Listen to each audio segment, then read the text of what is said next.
네, 안녕하세요. 연합인포맥스 이마랑 쿠파원입니다.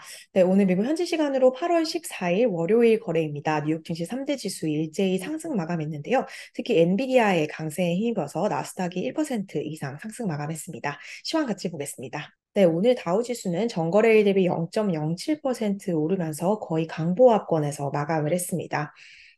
S&P 500 지수 전거래일 대비 0.58% 올랐고요. 4,489선에서 종가 형성했습니다. 네, 오늘 나스닥 지수 가장 큰 폭으로 올랐는데요. 나스닥 지수는 전거래일 대비 무려 1.05% 급등한 13,788선에서 종가를 형성을 했습니다. 오늘 나스닥 지수를 끌어올린 종목 엔비디아인데요. 엔비디아주를 비롯한 반도체 종목이 일제히 강세를 보였고, 또 빅테크 종목들도 대부분 반등하면서 나스닥 상승을 지지를 했습니다. 네, S&P 500 섹터별로요. 네, S&P 500 섹터별로도 기술과 통신 부문이 가장 큰 폭의 섹터별 상승세를 나타냈고요. 테크 섹터가 무려 1.8% 급등을 하는 모습을 보였습니다. 이외에 자율소비재, 헬스, 자재, 그리고 산업 관련주가 상승했고, 부동산과 에너지, 금융주 등은 하락하는 모습을 나타냈습니다. 네, 오늘 뉴욕 시간으로 월요일입니다. 오늘 발표된 주요 경제 지표도 없었고요. 시장이 대체로 좀 조용했기 때문에 장 초반에는 이제 관망세가 펼쳐졌습니다. 주초 이벤트가 부재한 상태에서 오늘 엔비디아가 큰 역할을 해줬는데요. 네, 오늘 엔비디아 주가가 7% 정도 급등을 했습니다. 네, 최근 이제 뉴욕 증시가 전체적으로 지지부진했던 이유가 애플과 엔비디아의 주가가 굉장히 좀 오르지 못하고 좀 지지부진한 모습을 보였기 때문에 기술주에 대한 차익 실현 압박이 좀 커져 있는 상황이었는데요. 오늘 엔비디아에는 여러 가지 호재가 겹치면서 주가가 오랜만에 급등을 하는 모습을 나타냈습니다. 우선 이제 오늘 가장 컸던 요인은 모건 스탠리로부터 엔비디아가 좋은 콜을 받은 것인데요. 모건 스탠리가 엔비디아를 자사의 최선호 종목으로 유지를 했고요. 또 목표 주가는 500달러로 제시를 하면서 엔비디아 주식이 현재보다 20% 이상 더 급등할 수 있다라고 봤습니다. 네, 엔비디아 같은 경우는 다음 주 수요일 오는 23일 날 실적을 발표할 예정입니다. 지금 모건 스탠리의 분석가들은 엔비디아 실적이 예상치를 이제 크게 웃돌 것으로 전망을 하고 있는 상황이고요. 네, 엔비디아 주식이 지난주 기준으로 많이 떨어졌었기 때문에 저점 매수하기 좋은 타이밍이다라는 의견을 발표를 했습니다. 엔비디아 같은 경우 이번 달 들어서 주가가 10% 정도 급락을 했었기 때문에요. 새로 엔비디아 주식을 매집하기에 좋은 타이밍이다라는 평가를 내놨었고요. 이 투자 의견이 나오고 나서 엔비디아 주식은 상당히 좀 강세 압력을 받는 모습을 보였습니다. 네, 지금 월가에서 엔비디아에 대한 투자 의견 상당히 좋은 상황인데요. 지금 현재 엔비디아에 대한 투자 의견을 제시하고 있는 월가 투자 기관이 총 51곳입니다. 여기서 44곳이 강력 매수 혹은 매수 의견을 제시를 하고 있고요. 엔비디아 주식을 팔아라라고 매도 보고서를 낸 곳은 51개 기관 중에 단 한 곳에 불과하고 있습니다. 엔비디아 주식 이제 8월 들어서는 좀 상당히 안 좋은 모습을 보였지만 오늘 7% 급등하면서 대부분 하락폭을 이제 만회를 한 모습이고요. 올해 들어서의 엔비디아의 수익률도 180%를 넘어서고 있습니다. 대부분 S&P 500 종목보다 더욱더 이제 좋은 수익률을 기록을 하고 있는 상황인데요. 네, 월가의 긍정적인 투자 의견뿐만 아니라 또 다른 호재도 이어졌습니다. 네, 지금 사우디아라비아와 아랍에미리트 UAE가 인공지능 소프트웨어 구축을 하기 위해서 엔비디아의 고성능 반도체를 대거 매집하고 있다라는 소식을 파이낸셜 타임스가 이제 단독 보도를 했는데요.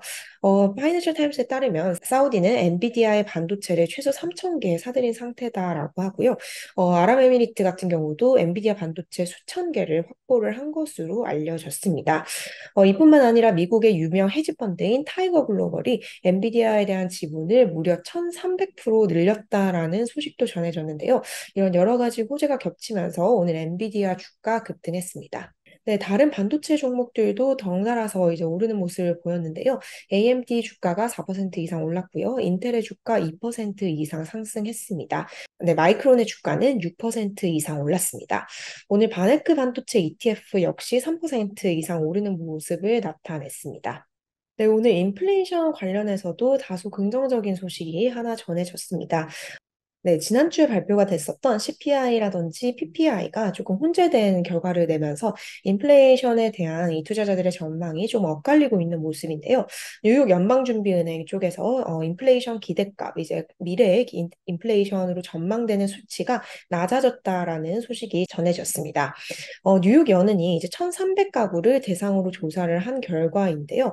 향후 1년 기대 인플레이션 값이 3.5%로 집계가 되면서 네, 전월치를 이제 하회를 하는 모습을 보였고요.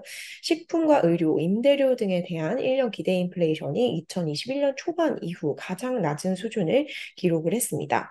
3년이라든지 5년 기대 인플레이션 값도 2.9%로 집계가 되면서 이전 수치보다 하락을 하는 모습을 보였고요. 이뿐만 아니라 고용시장과 재정 여건에 대한 가계의 기대감 또한 개선되는 모습을 보였습니다. 향후 1년 안에 상황이 나빠질 것으로 예상하는 응답자는 줄어드는 모습을 보였는데요. 지금부터 1년 후에 경제 상황이 더 나을 것으로 예상하는 응답자의 비율이 2021년 9월 이후 더 가장 높은 수준을 기록을 했습니다. 다시 말해서 인플레이션 기대값은 조금 떨어지고요. 경기에 대한 이런 긍정적인 전망은 늘어난 것으로 보입니다. 네, 투자은행들 쪽에서도 긍정적인 소식이 전해졌는데요. 골드만삭스가 이제 내년 2분기 이르면 5월에 연준이 금리를 인하할 수 있을 것이다라는 보고서를 주말간 발표를 했습니다. 골드만은 지금 내년 2분기부터 금리가 인하될 것으로 이제 전망을 했고요. 이뿐만 아니라 내년 중순 인플레이션이 3% 아래로 떨어지면서 연준의 목표치에 근접할 수 있을 것이라 봤습니다.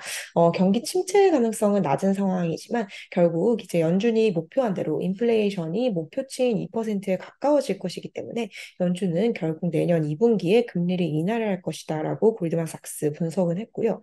또 이뿐만 아니라 9월 돌아오는 FOMC에서도 연준은 금리를 동결할 것으로 보이고 그 다음 회의인 11월 회의에서는 아예 더 이상 금리 인상이 불필요할 것이다라는 선언을 할 것으로 예상된다라고 전했습니다.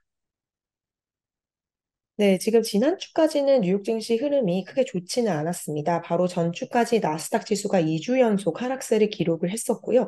나스닥이 2주 연속으로 내린 것은 올해 들어 이제 처음 있는 일이었습니다. 하지만 이번 주 스타트는 이제 뉴욕 증시 좋게 출발을 한 모습인데요. 통상 8월 거래가 이제 조금 좋지 않은 한 달이긴 했지만 그동안 이제 많이 이어져 왔던 기술주에 대한 차익 실현이 조금은 잠재워진 것이 아닌가라는 분석이 나오고 있는 상황입니다. 지금 이 전문가들은 지난주까지 있었던 뉴욕 증시의 조정, 이것이 어떤 추세적인 전환이기보다는 그간 굉장히 주식이 많이 올랐었기 때문에 이에 대한 일부 조정이 있는 것으로 보이고 이 조정이 건전한 수준에서 이루어지고 있다라는 주장을 하고 있는 상황인데요. 오펜하이머가 이런 설명을 했습니다. 물론 지금 상황이 굉장히 최상의 시나리오는 아닙니다. 주식시장이 8월 들어서는 조금 지지부진한 모습을 보이고 있기 때문에 한여름밤의 꿈과 같은 상황은 아니지만 최악의 상황도 아니다라고 얘기를 했는데요.